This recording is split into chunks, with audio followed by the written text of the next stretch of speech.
And I feel like in our society, there's such a divide right now. You think this way, you think that way, and we can't be friends.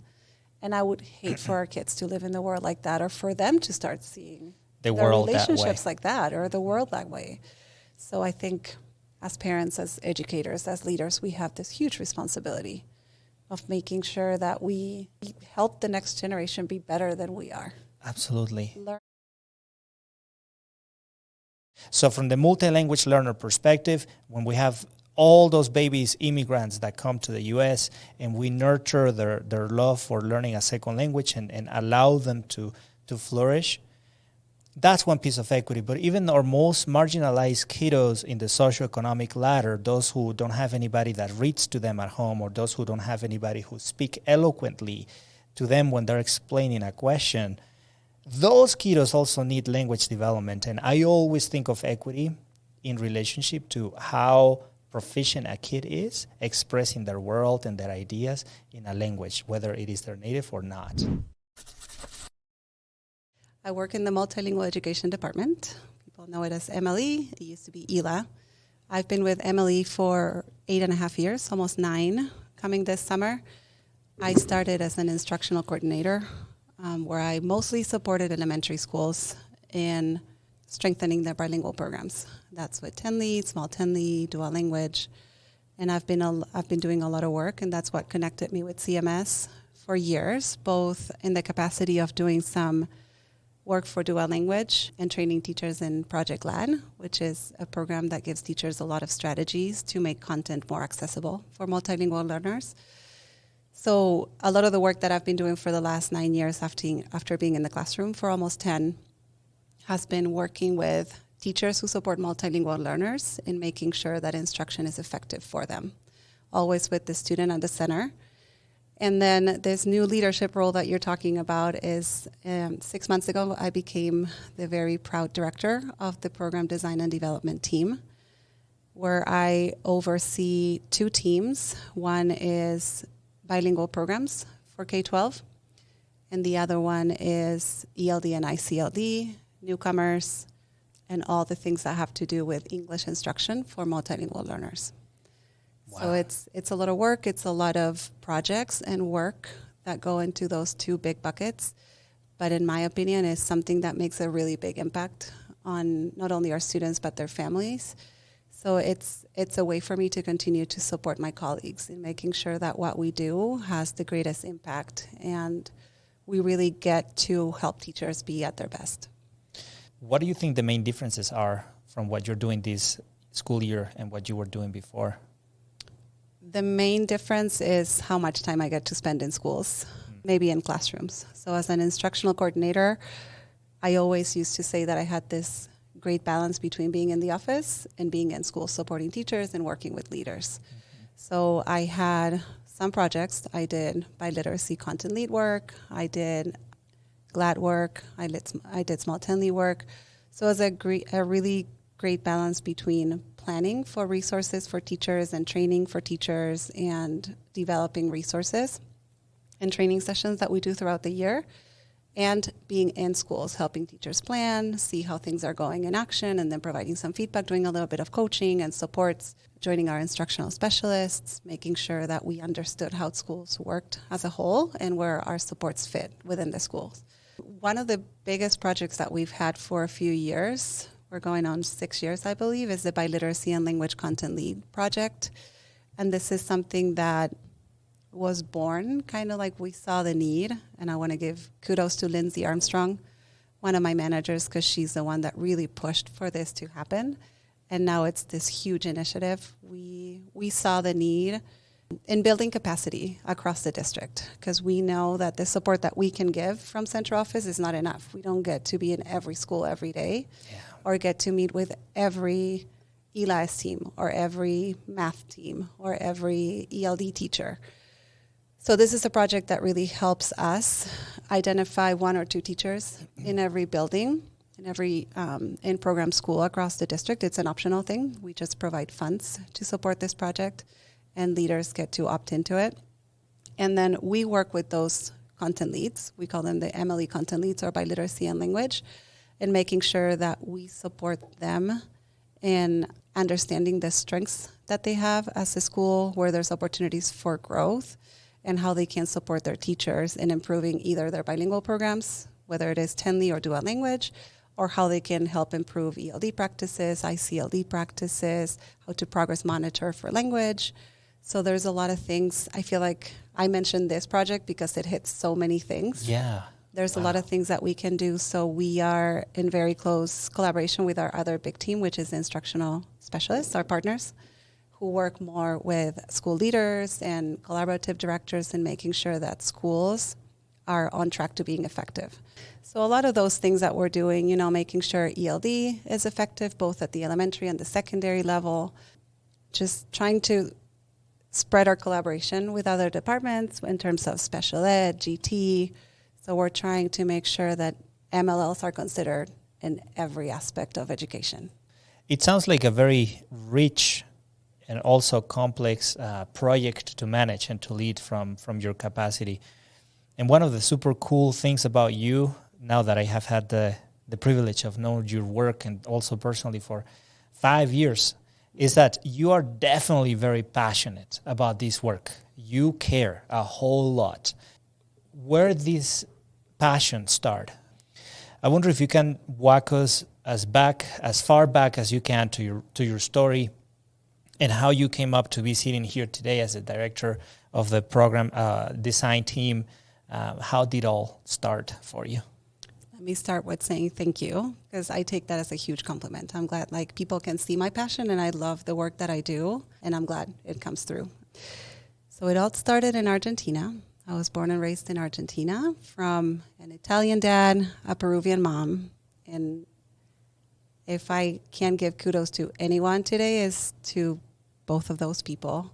I feel like everything that I am and that I have is because of the hard work that my parents did raising me and my siblings. I'm the middle child. I'm very lucky. I like being the middle child. Even though growing up, it wasn't my favorite thing. But I have the best siblings in the world. We're very close. Even though boy, girl? My brother is the oldest. He lives in Mexico. Okay. My sister is the youngest. She lives in Madrid. She's Wow. in Spain. So we're all over the place. We're, for my wedding, we had International Love. Heck yeah, of That's course. the song. And we're from all over, even like my in-laws, my mother-in-law is Peruvian, my father-in-law is British. We have, both of us, my husband and I, have family all over the world, which is a beautiful thing, and also makes it really hard because we don't get to see each other as much as we would like. Whenever we do, it's a big family reunion, and it's the best time, but it lasts 2 weeks. It's not an every weekend thing. I know. So I think that was one of the biggest decisions that I've had to make when I moved to the United States, knowing, because both my brother and my sister still lived in Argentina by then. So I was like, okay, I'm leaving by the time maybe I'll have kids one day, and they're not going to have grandma and grandpa every day so close by. So I don't regret it. And what I always say is, I learned how to live with the feeling of missing my family. I miss them every day. I was very lucky to grow up with a family that had a mom and a dad. My dad worked. My mom stayed at home with us. She was the best mom ever. She was on top of everything, and she took care of us. What's her name? Teresa. Shout out to you, lady. Teri. And my dad, Massimo, he's my hero. If you ever ask me about a hero, it's him. He's probably the smartest person I know. And he's the person, one of the very few people that can make me cry, because he really knows me and he gets to the core of what I'm feeling. So I graduated and I moved to Texas for love. That's where my current husband was. And, we met when we were kids, and then we reconnected, and he was living in Texas, and I graduated college and then moved. Wow. How was your English? My English was pretty good. I had never used it on a daily basis, but one of the biggest privileges of my life, I think, again, kudos to my parents, is they always wanted us to be bilingual. So as soon as I started reading and writing in Spanish in Argentina, I started going twice a week to an institute to learn English. Yeah. So what brought you to Colorado from Texas? So I have an uncle, one of my mom's brothers, has lived in Colorado for decades. So when I lived in Texas, we would come once a year, either to do Thanksgiving with him and his family or Christmas. So once a year, we would either drive or fly to Colorado and we would spend one of the holidays with his family in Texas, in Houston, and one of the holidays here in Colorado with my family. Then I found a job in DPS. Darlene Ledoux. Dr. Ledoux was the one that discovered me. Look at you, lady. And I call her my work mama. I love and adore Darlene. Yeah, me too. When Amazing lady. I met her because I went to a job fair. I came from Texas to a job fair. It was a DPS job fair. And I was talking to a school. I was talking to Nelson Molina and Nazarena Garron, who were doing recruitment at that time. And Darlene had her own table for Archuleta Elementary. She was the principal. She was the principal. She at was. Archuleta. Wow, lucky you. So she overheard my interview over here. And when I was about to leave, she's like, wait, talk to me. I was like, I lead the best bilingual school in the district, and I overheard your interview, and you speak Spanish, and it seems like you're a great teacher. Here's my card. I left the job fair, and I had a bunch of cards, and I went back to Texas. And then my spring break in Texas was the week before. It was in Colorado or something. It wasn't at the same time. Yeah. So I was in Argentina for my interview with Archuleta. And Archuleta and Greenwood, I interviewed with both of those schools the same time, the same day, and they both offered me a job to start teaching. The difference was that Greenwood offered me a first grade, and Archuleta was a first, second ELA SE classroom. And I was like, what is that? Wow. I was coming from Texas, where you were like either bilingual classroom or mainstream. Like those were the only two options, so I had no idea what SE meant. I had never heard of like split classrooms. You know, the caps in Texas are different. You can't have more than 22 students, or at least that's how it was 15 years ago when I was teaching. So I lived in my little first grade bilingual world, and then they offered me something similar at Greenwood. And then Archuleta offered me this 1-2 ELA SE. So that's a double split. Yes. You have 2 grade levels and 2 different languages in the same room. So without knowing much, I was like, of course I'm going with the Greenwood position because it's just the first grade ELAS. It's easier. Okay. But I was with my dad because I was in Argentina, and I said, I don't know why, but something's telling me that I need to work for Darlene, you know, because I had met her at the fair.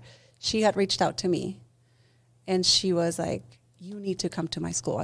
And I had no idea that they were neighborhood schools. Like they're in the same area. I had no idea about how Denver worked, right? So I told Darlene that I had an offer from Greenwood, and she's like, just think about it. You know, I'll call you back. And she called me back with teachers. She had me talk to a couple of teachers who tried to convince me to come work at Archuleta and let me know why Archuleta was the best place in the world, best school. Darlene was like, you can live with me. If you don't have a place to live, come to my house. I have plenty of room. You can live with me until you find a place. And again, my dad, who's very wise, he's like, if your gut's telling you to do this, this might be a great challenge for you. You don't know what it is. It sounds very difficult. It's a new opportunity. Just go with it. And I feel like under Darlene's leadership is the first time that somebody told me that I had the potential to be a leader. I had never heard it before. In Texas, I was a baby teacher. I was just starting my career, just learning, and here I am learning every day. I'm very blessed. I feel very lucky. Yeah, I mean, not only have you been able to upgrade your skill set as you engage in that journey of leaving the classroom, joining the MLE team, you have also been very lucky to have a community of other leaders who are very strong, very competent, who also have the same heart and passion for serving our multi-language learners.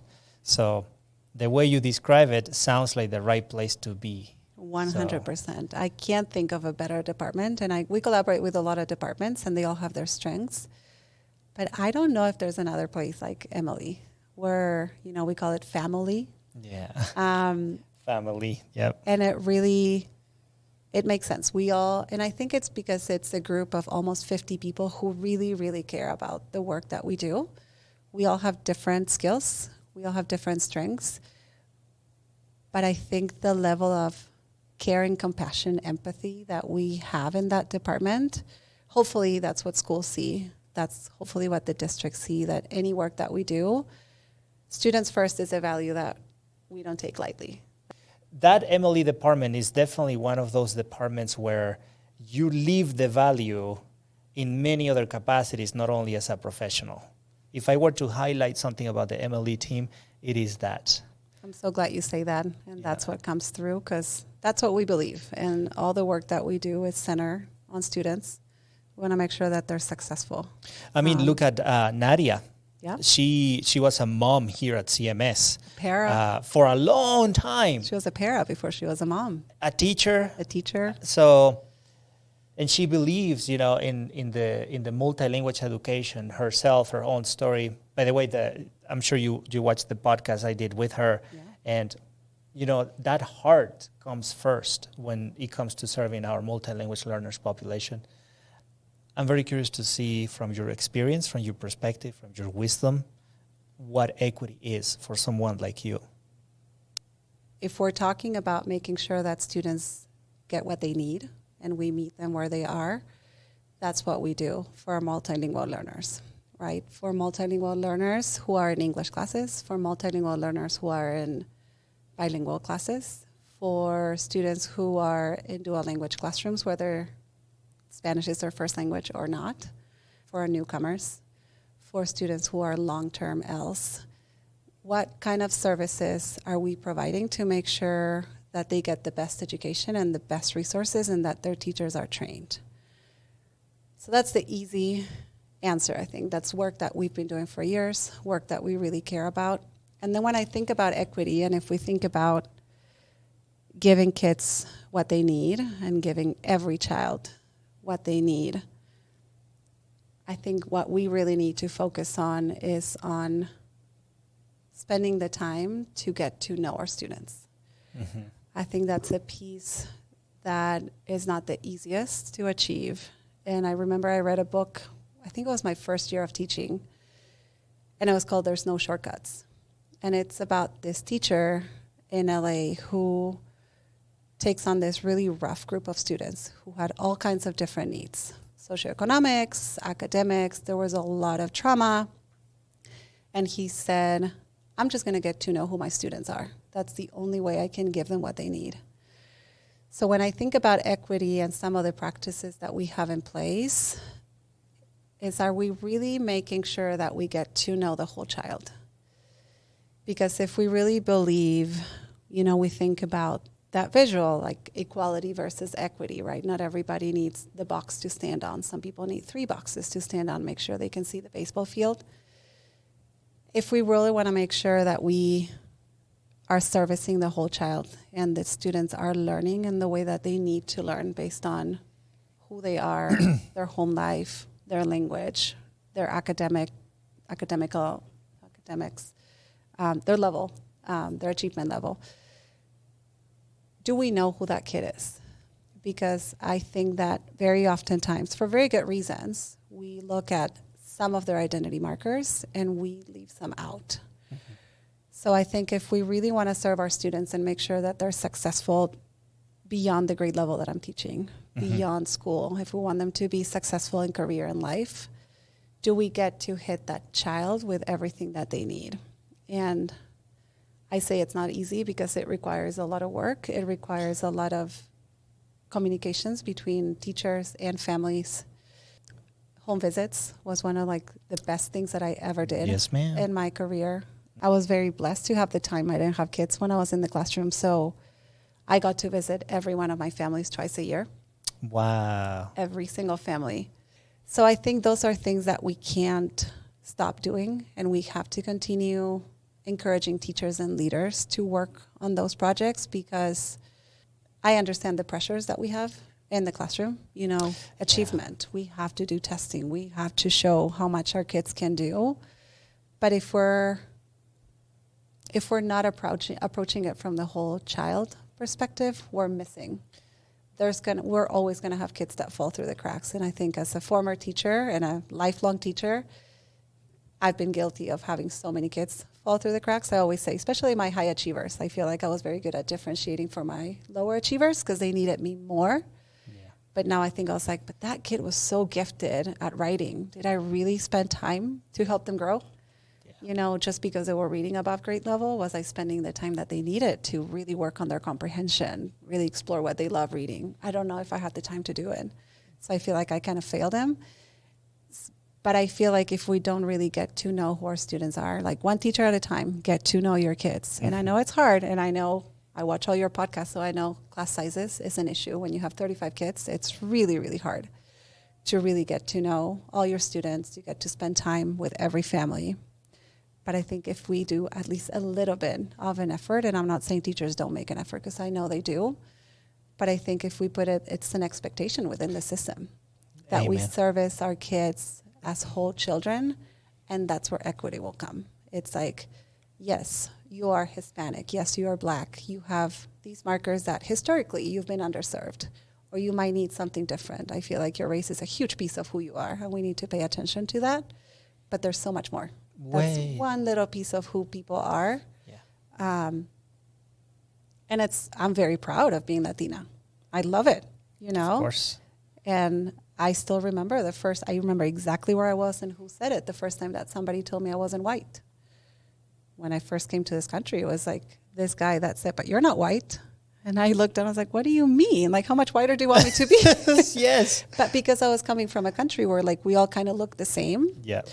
And I had no idea that people were like, there were so many different races and so many like religions, you know. It's like in Argentina, you all kind of look like me, and like you're Catholic or you're Jewish, you know.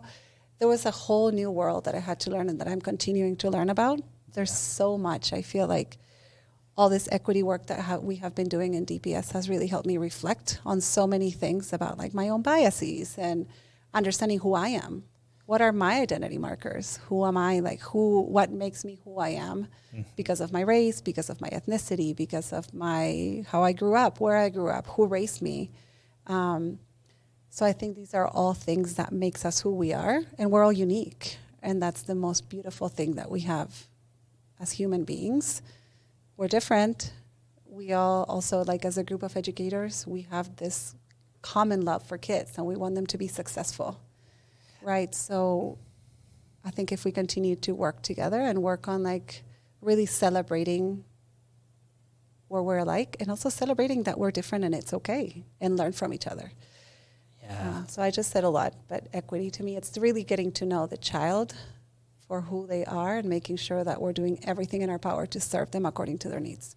When a kid sees you sitting on their couch on the living room drinking a cup of coffee that grandma made for you, or the kid sees you walking through the door of their house, they're like, whoa, Mr. Bravo, you know, and they go and grab their dog and bring their dog to you so you can pet their doggy. Or it's almost magical when a 7-year-old see their teacher walk through the door, and mom and dad or auntie, whoever is there, sees you. It's like, right. Wow, my world at school and my world at home, they talk to each other. They made time to come see me. So I am not the kid who struggles speaking English in class. Now you're going to go and see the kid that sleeps in this bed, that has these toys. Right. That alone just shatters every possible barrier that we can put in the classroom in any level. Either it is a behavior or any other aspect of social, emotional, or even academically. So when we think of equity, if we're able to frame our approach to the whole child from our ability to connect with what they do at home, man, how powerful is that? I cannot think of equity without thinking of language development. Whether or not you're a multilingual learner or not, the depth of knowledge, the richness in the use of language you have, the more likely you are to have a healthy future and a healthy career and life.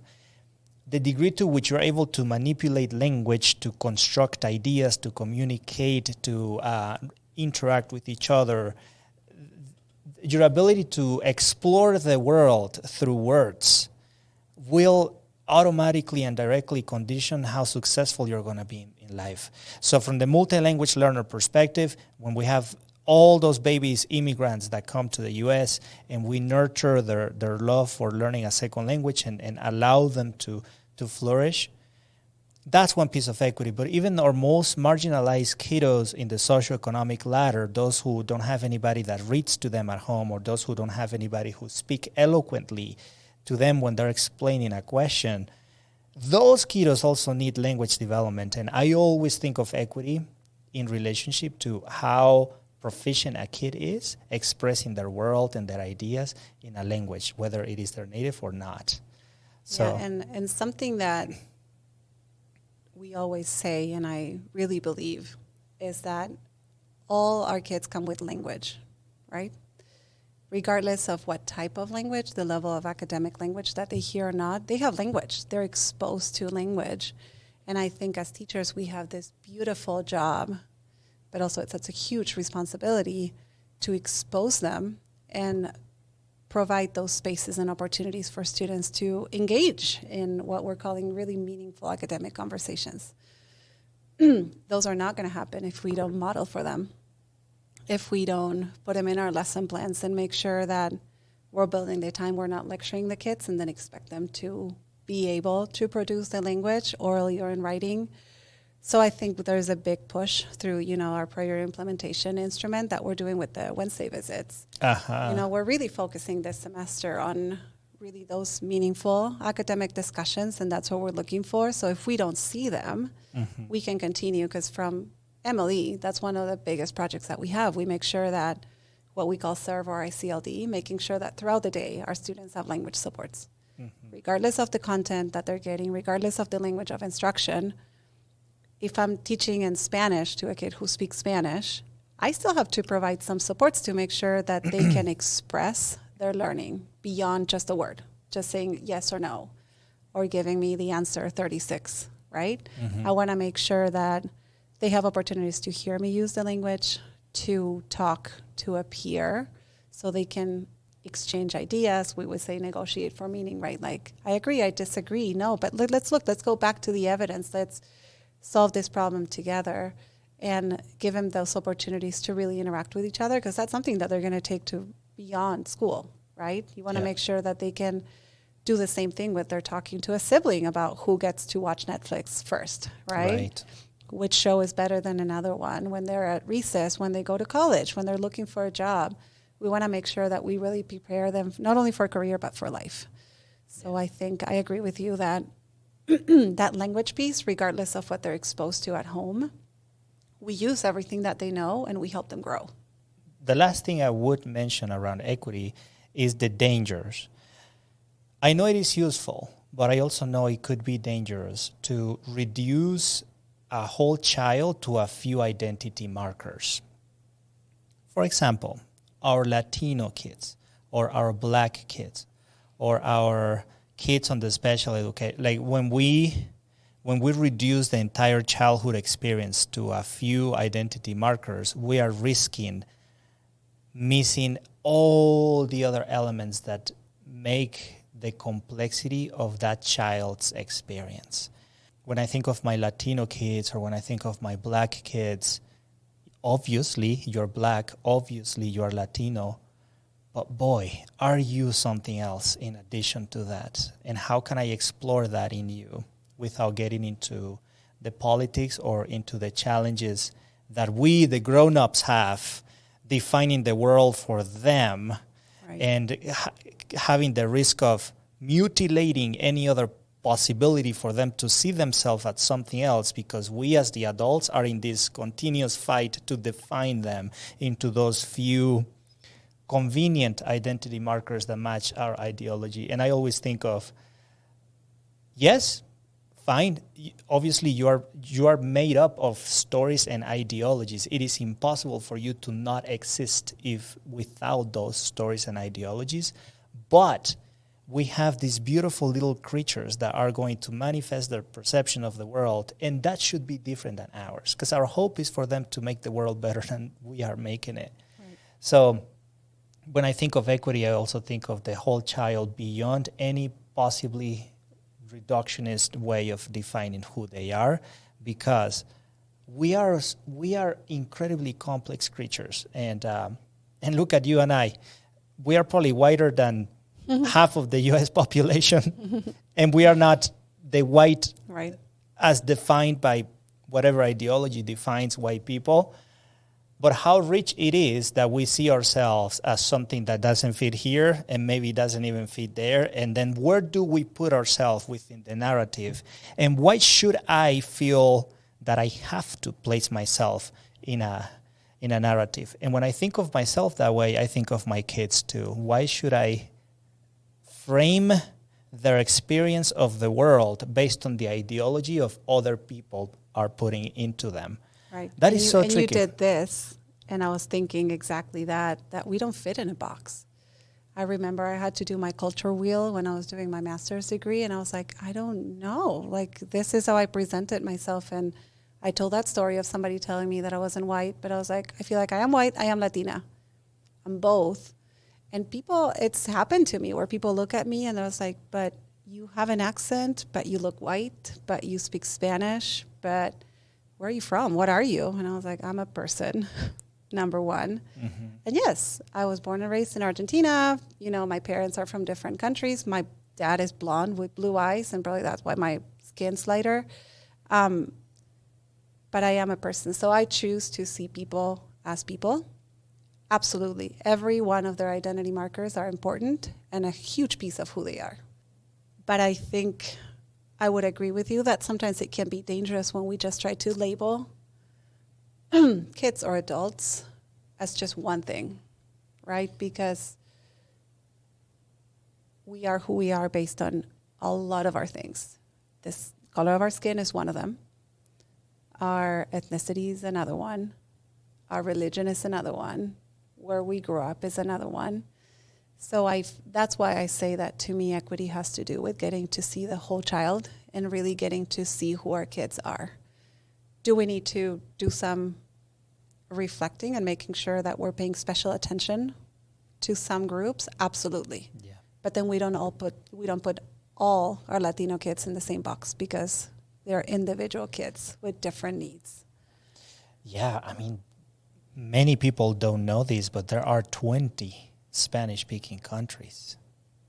And somebody from Mexico has more in common with somebody from Los Angeles than I do with somebody from Mexico. Yeah.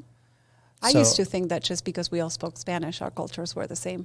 Well, that's what I get from Right. when people try to reduce our experience to Latino or Latinx, they are risking losing or overlooking at the richness of 20 Spanish-speaking countries with over 5 centuries of history, with an incredible intersection of and mixture of indigenous, African-American, and European things that genetically, culturally, physically make us so unique and so different. So when I think of equity, I also think of we are our identity markers, but we are also our potential. And we don't even know what we're capable of. And we're also that we don't know yet. So it is risky to define groups of people or define each other based on those markers, because I know it is convenient and it can be useful, especially as we look at data and we look at who's the most marginalized or who has the most needs.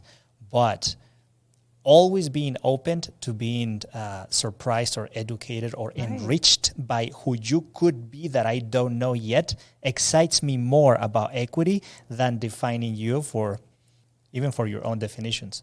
The last thing I would say is that one thing I love about equity, and I try to be an active agent of this, is that I like to facilitate a space for people to be themselves.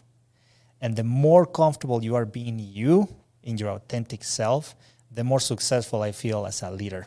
So when I think of my building, I always think of fostering a space for everybody to come and be welcome and be themselves, with their customs, with their ideas, with their ideologies, with their religions, but also with their potential, because we don't know exactly what we're capable of. And that is also part of our identity. So when we feel so confident defining ourselves and putting ourselves in 2 boxes, I always become suspicious of their lack of awareness of what they could also be. I really appreciate you for how you lead your staff, how you present to the community, for this opportunity of getting to know from other leaders, because you're always looking for opportunities to grow and become a stronger leader, because that's going to impact your kids.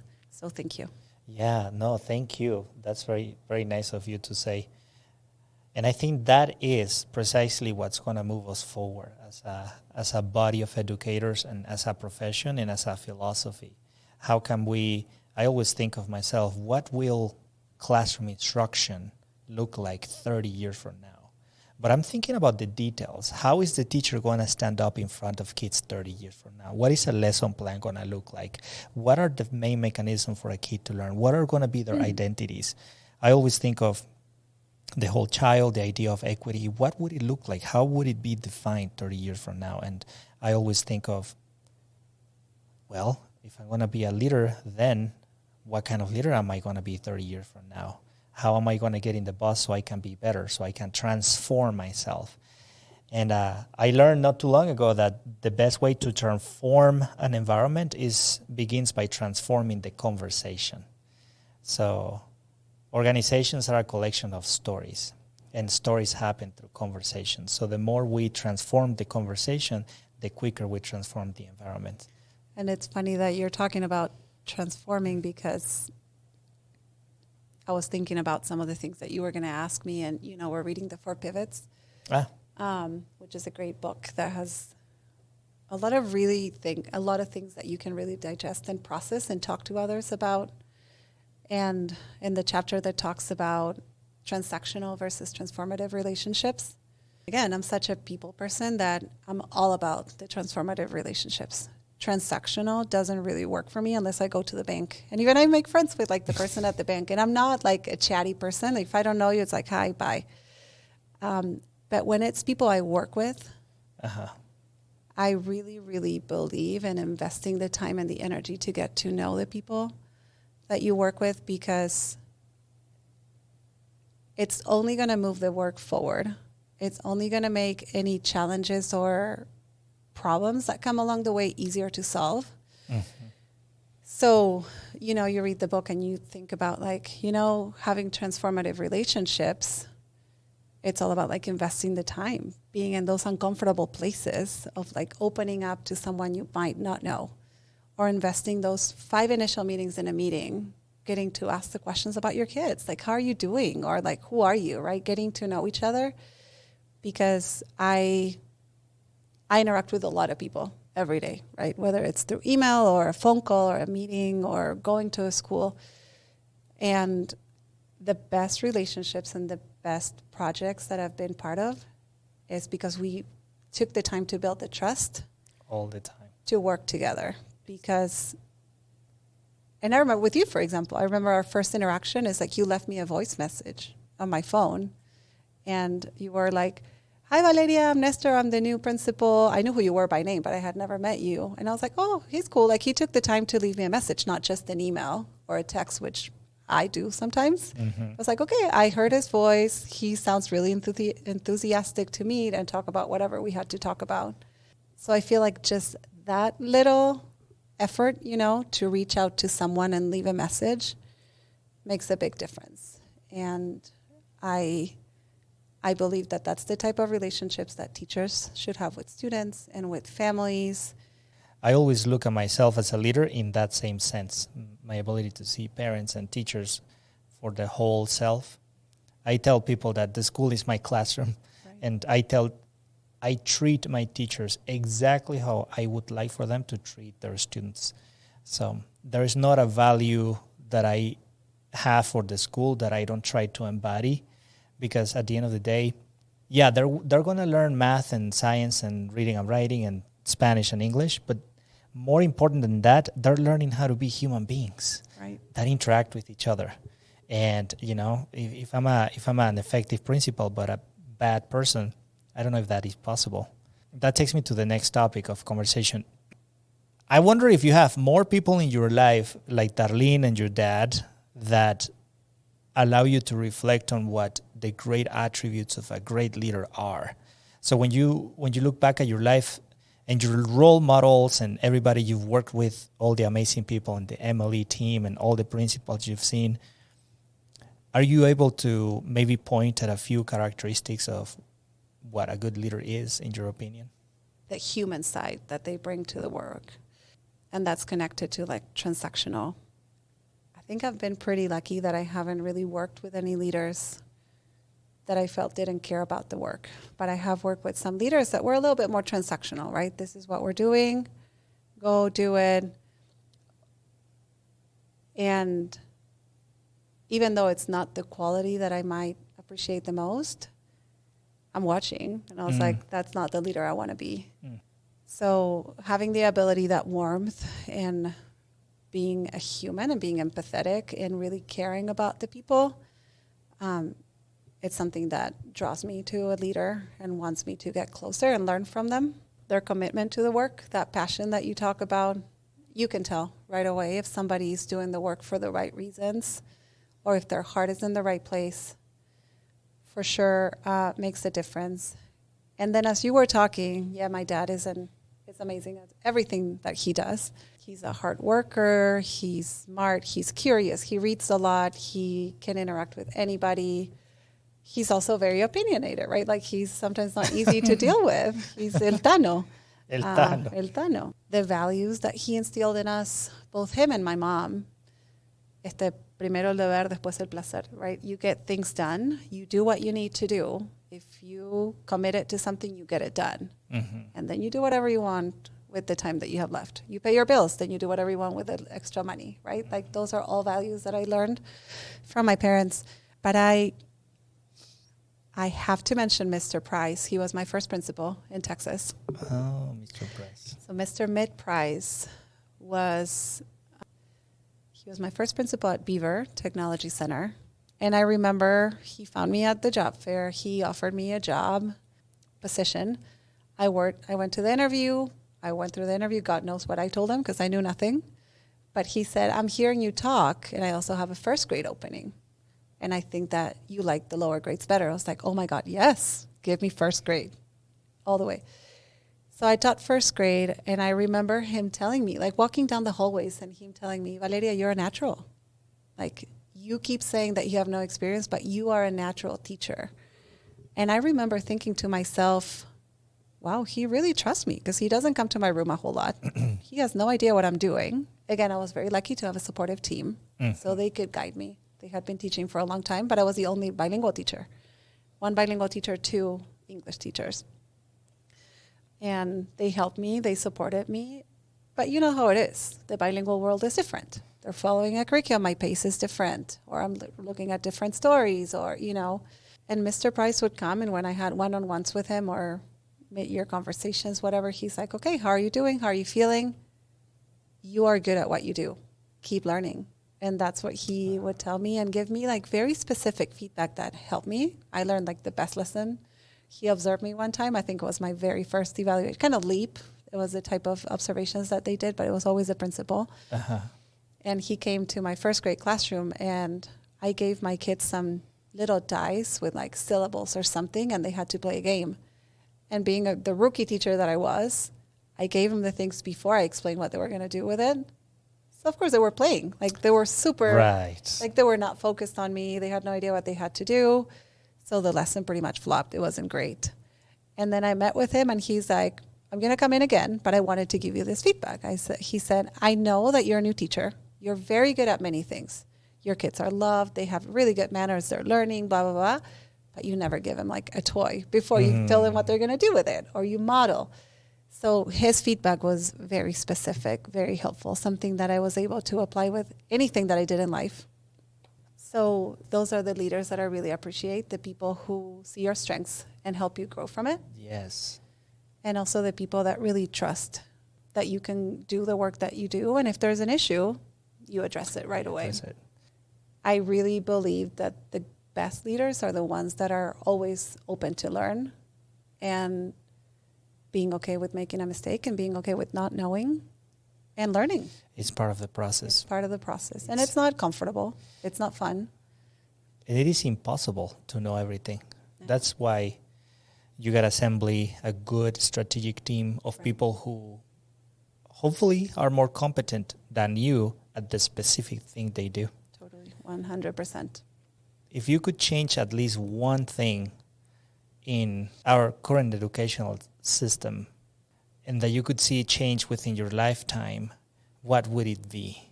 It's a great question, and I've thought a lot about it. I want to make sure that every teacher and every leader creates spaces for students to agree to disagree, to be okay with, I think we talked a little bit about like building those opportunities for students to talk and have the language, have the confidence, have the tools to engage in any conversation. And I think the hardest conversations are where people are coming from different places and they might not agree.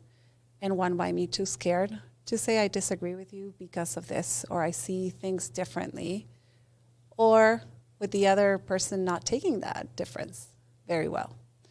So I think sometimes as adults, we don't model that very well for the future generations. And it's hard to have a conversation where we don't see eye to eye. I think if kids started debating earlier, I think I would have benefited from having something like that as a child and somebody giving me the tools. My parents did. They pushed me to think, and, you know, they tried to create independent thinkers and independent people, and there are 3 children. And that's something that I constantly think about my kids and thinking about the work that we have to do at home and what I want them to get from school is that they feel confident to disagree with someone, that they feel confident to ask questions, and that they feel safe in whatever environment they are to ask the difficult questions.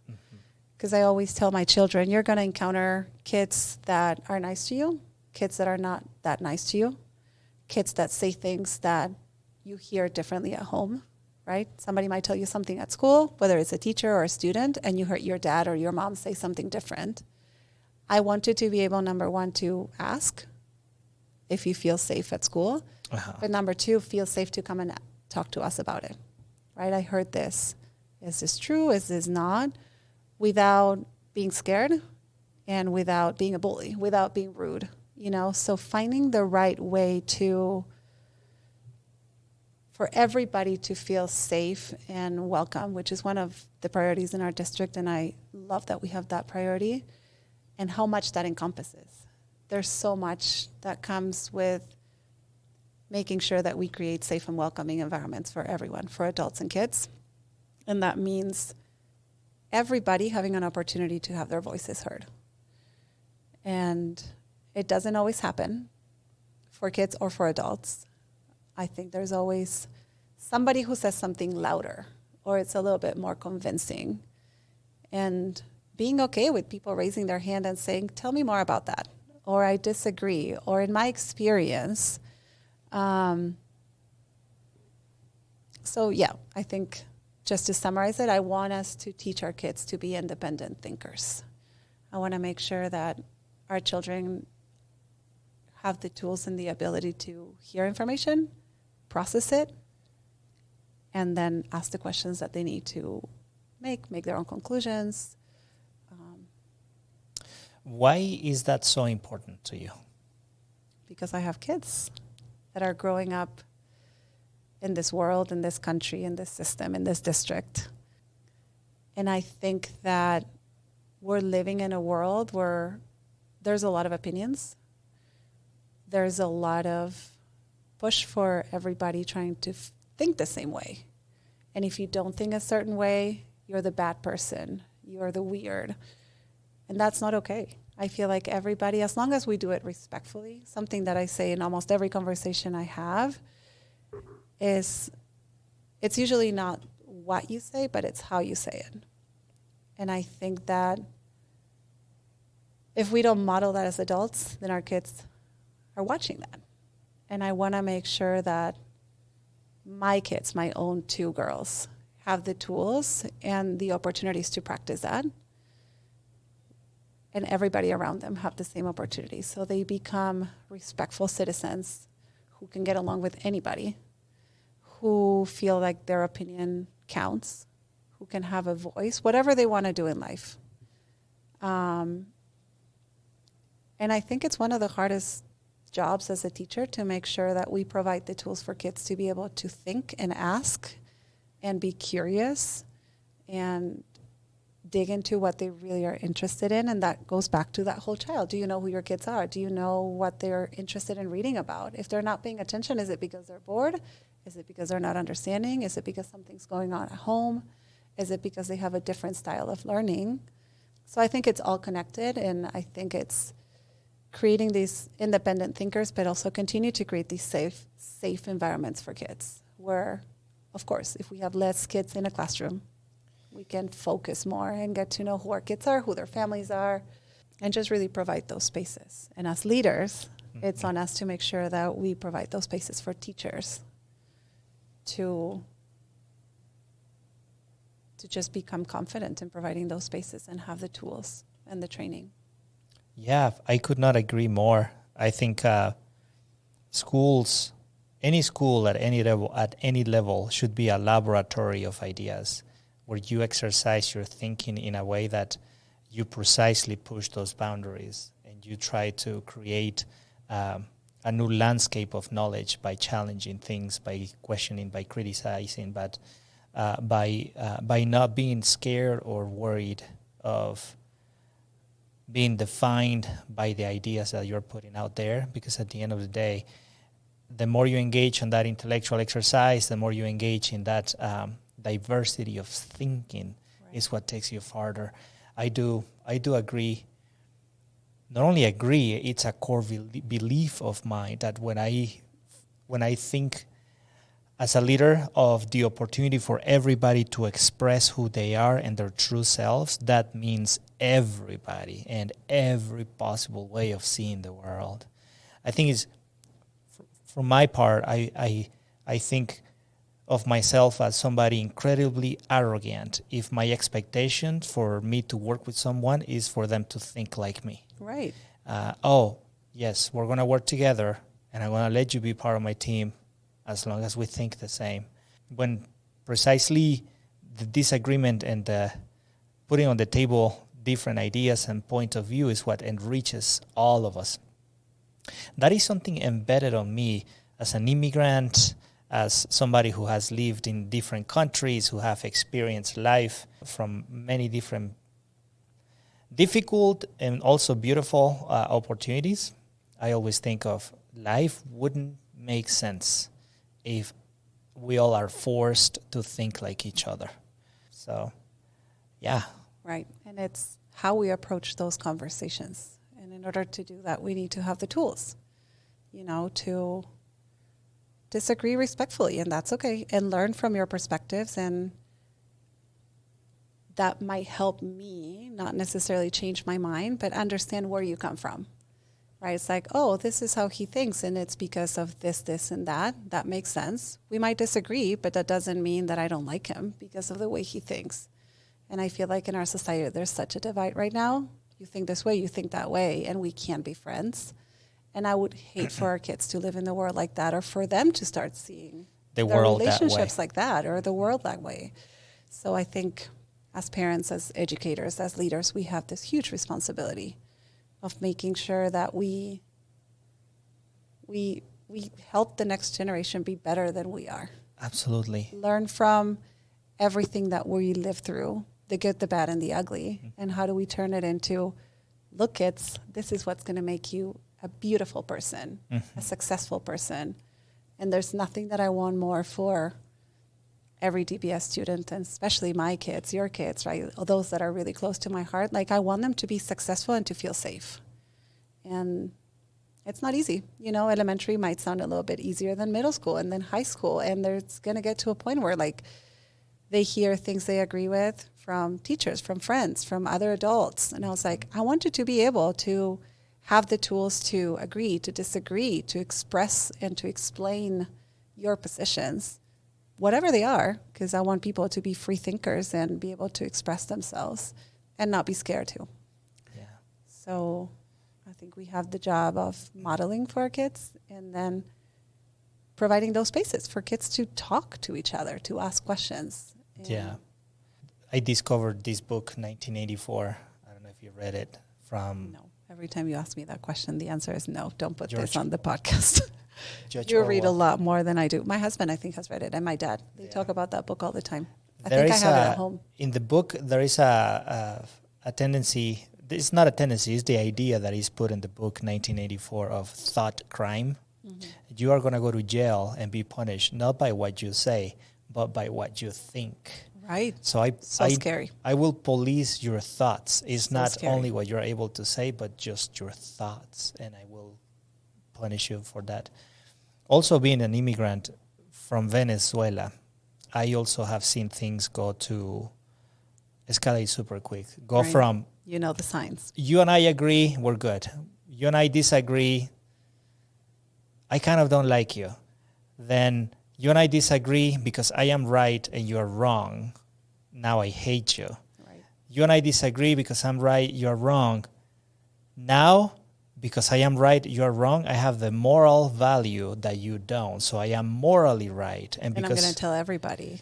And because not I to am like you. Exactly. Right. Well, it gets even worse. Because I am morally right and you're morally wrong, then you should not exist. So it goes from I agree, I disagree, I am morally right, you're morally wrong, and then you should not exist. And then it goes to all the atrocities that we have seen history commit on each other. That's awful. On brothers, on sisters, on neighbors. I just want us to live in a world where we accept everyone for who they are. And when we talk about diversity, you named it. Diversity means a lot of things, and diversity of thought is kind of like a big one. Be okay with disagreeing with each other and learning from each other as long as we're treating each other respectfully. Yeah. Right? Like, we can still coexist even if we're different, even if we think differently. As long as you're still treating you're being respectful to me. You're treating my kids with kindness. You are not imposing your thoughts on anyone. You know, that's a big one too. So I just want our kids to live in a world where they can be happy and free thinkers and have freedom of expression. They can express themselves, and hopefully, you know, they have the tools to express eloquently, orally, and writing in many languages with anybody they talk to. We want all these babies to get the seal of biliteracy and show the world how bilingual, trilingual, multilingual they are. And that in the process, we can see teachers who are really devoted to helping the kids achieve those goals. Amen. Let's make it happen. Yeah. Gosh, that's a world I dream of. We're never quitting our jobs. No. You can't quit your job. You're not allowed. There's too much. Too much to do. But this is what keeps us alive. This is what keeps us engaged and stimulated. I definitely want a world where ideas are also diverse. I don't want to... I am not okay with just diversifying people and segregating ideas. I think we have to diversify everything and enrich each other. Those differences are the ones that make us stronger. So, 100%. Gosh, I could talk to you for hours. Right. So this has been a pleasure. Thank you. I knew it was going to be awesome. I knew it was going to be an awesome podcast. I was looking forward to it and also being so nervous because I watch people being in this seat. But yeah. It's beautiful. It's a great opportunity to let everybody watching know who you are and how lucky DPS is to have somebody so passionate and loving as you are. So thank you so much. Well, thank you. Thank you for all the work that you do. Thank you for watching my kids every day, and keep doing what you're doing. Amen. Likewise. Yeah. Thank you, mi Valeria. Thank you.